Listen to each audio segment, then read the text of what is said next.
آج میں آپ کو انٹرسٹنگ سٹوریز میں جو سٹوری لے کے آئی ہوں وہ یہ ہے کہ اگر آپ کسی ضرورت مند کی مدد کرتے ہیں تو کس طرح آپ کی عمر بڑھتی ہے۔ جرمن ہالینڈ امریکہ کے ماہرین نے 34 ممالک میں مشترکہ تحقیق کرنے کے بعد دریافت کیا ہے کہ جو لوگ ضرورت مندوں کی مدد کرتے رہتے ہیں وہ نہ صرف لمبی عمر پاتے ہیں بلکہ ان کی عمومی صحت بھی بہتر رہتی ہے۔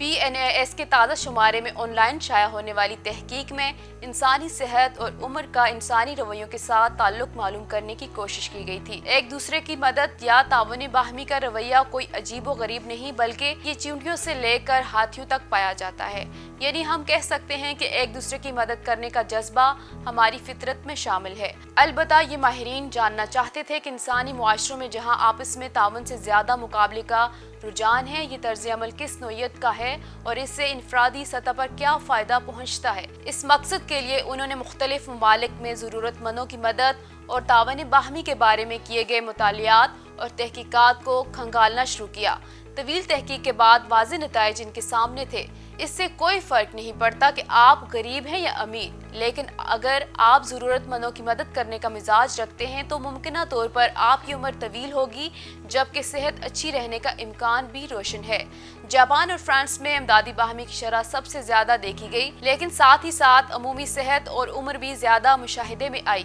ترکی اور چین میں یہ معاملہ اوسط پر رہا جبکہ جنوبی افریقہ میں، جو اپنے پڑوسی ممالک سے زیادہ خوشحال بھی ہیں، عمر کم اور ناگہانی اموات کی شرح زیادہ تھی جبکہ وہاں ایک دوسرے کی مدد کرنے کا جذبہ سب سے کم دیکھا گیا۔ اس تحقیق میں یہ بھی واضح کیا گیا ہے کہ ایک دوسرے کی مدد کرنے کا مطلب صرف مالی امداد نہیں بلکہ اس میں ایک دوسرے کا خیال رکھنا، حال چال پوچھتے رہنا اور چھوٹے موٹے کاموں میں ہاتھ بٹانے جیسے چھوٹے چھوٹے اقدامات بھی بڑی اہمیت رکھتے ہیں۔